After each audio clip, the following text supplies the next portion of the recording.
Okay, first off, investors, this is 100% a thought piece and not an opinion piece. And for full disclosure, I've personally met Donald Trump on at least 3 occasions over my business career as part of investment teams in business settings when he and his companies were looking for financing and we chose not to do business with his companies. I have not chosen to do business with Donald Trump in the past. That said, why am I doing this a few days before the presidential election? Because I wanted to think out loud.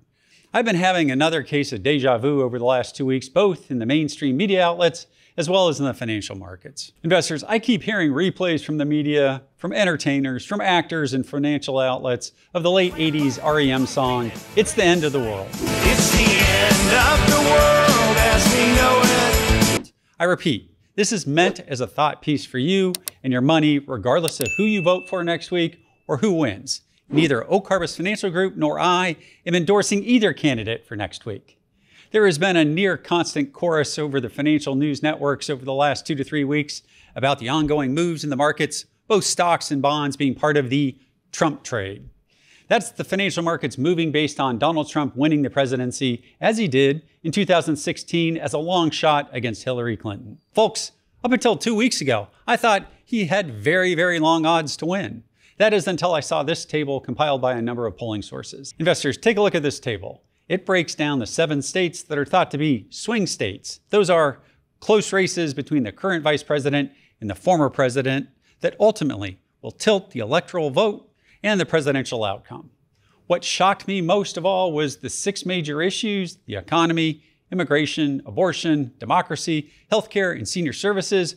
Over 50 to 53% of voters in these states rank the economy and immigration as the 2 most important issues.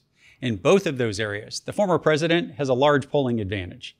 Not surprising to me was that the vice president had a commanding advantage with those who ranked social issues higher and social service spending as well. I guess this chart really shouldn't have surprised me as much as it did, because I do believe in what James Carville said in 1992 under President Clinton: it's the economy, stupid. Well, the politicians say one thing and they do another. And the 92 campaign, as I recall, was pretty specific. It was called Putting People First. I think there was a sign that said, "It's the economy, stupid."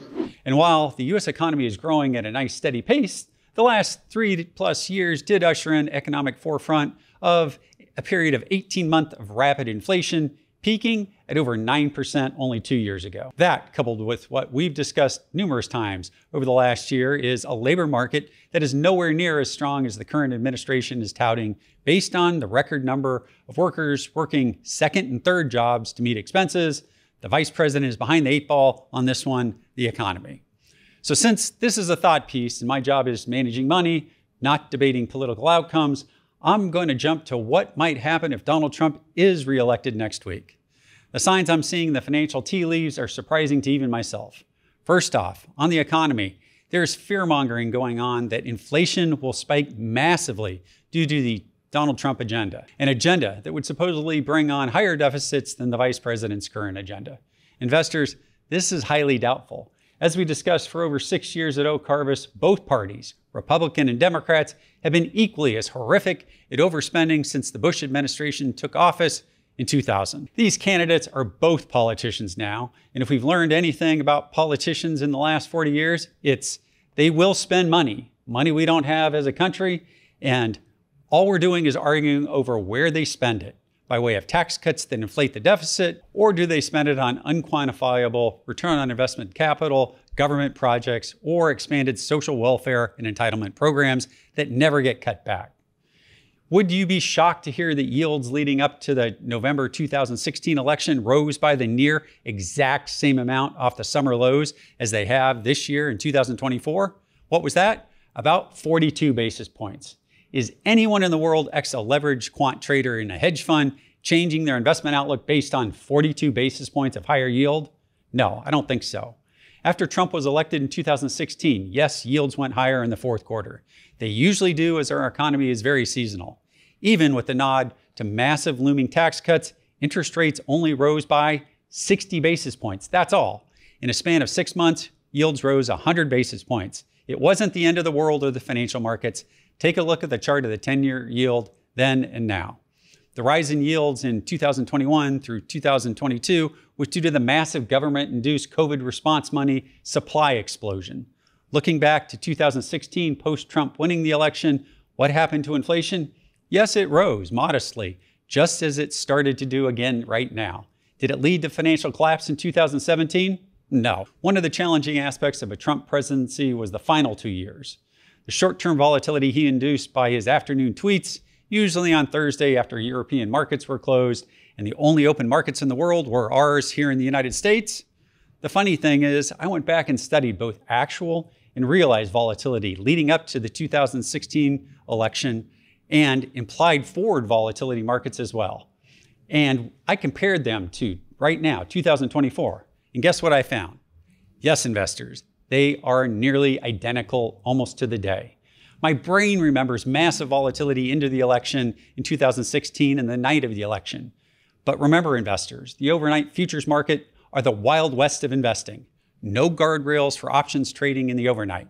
So I went back and I looked at the real data, and guess what I found? I found the actual cash S&P 500 index was down about minus 4% during the 2 weeks preceding the election. That's nothing abnormal about any kind of pullback at this time of the year. But Chris, volatility was massive. Nope, I checked. Spot volatility, VIX, peaked at about 21.5 the day after the election back then, and forward volatility for December actually closed at under 15 the day after the election. Over the next 6 months post-election, the S&P 500 returned 15% and volatility collapsed, and investors moved forward and focusing on earnings, the economy, and what was growing for the first half of 2017. Inflation was moderate, tariff rhetoric, yes, ramped up, but so too the talk of lowering taxes that benefited forward earnings. Back then, even the increasingly belligerent talk against China. Chinese equities were one of the best performing groups in 2017 off depressed valuation levels, kind of like they are now. Investors, I don't know who'll win the election next week, but when I step back and rationally think about a second term for Donald Trump and what it might mean for investors, the phrase, "it's different this time," is one I have a hard time backing. Why? Because like it or not, it's many of the same people managing the same money and doing the same things over and over again in the markets. So many times we get the same outcome in the financial markets because humans are creatures of habit, both good and bad. But the biggest financial surprise I could think of for 2025 would be a post-2016 repeat of 2017 and realized volatility collapsing, not spiking over the next year. That would take spot volatility back below 10 during the second half of 2025, when historically this math calculation stops around 12. Investors, the math for S&P 500 with a sub 10 VIX in the second half of 2025 would be an S&P 500 near 7,000. Am I predicting that here now? No, I'm just thinking out loud. I'm bouncing ideas around. But I will say this is much of the same methodology that got me to near 5,800 for year-end 2024 and an optimistic outlook in 6,000 in January 2025, way back in late October of last year, when others were screaming 1987 crashes, or worse yet, Elliott wave splatter paint charting, generational top is coming, below 4160 line in the sand, time to manage risk almost 40% lower from our current levels. Investors, it's been a secular bull market since around 2011 and a cyclical bull market since October 2022 pivot higher after the first half was over of the 2022 bear market. And investors, it's still a bull market until it proves itself it isn't, regardless of who wins next week, whether you like their fiscal or social policies, or whether or not you voted for him or her.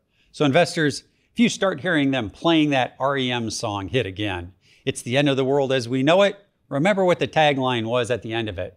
It was, "and I feel fine." And investors, with that and not knowing who's going to win next week, I leave you with a little bit of data on past historic elections for returns under the GOP and DNC presidents when they won the election and swept Congress, and when they didn't since the year 1900.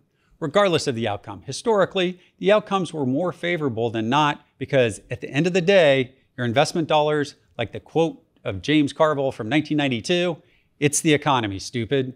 Until next week, when we hopefully will have an undisputed president-elect, God bless you and your family, and God bless America. If you're uncomfortable with a wider range of possible equity outcomes, the Oak Harvest team has launched a new strategy that retains the ability to go long stocks, short stocks, as well as buy partial hedges and shock absorbers for your stock portfolio. You can go to oakharvestfunds.com and find information on this new strategy of ours. For myself and from Eric behind the camera, have a great weekend, and let's have a blessed election next week.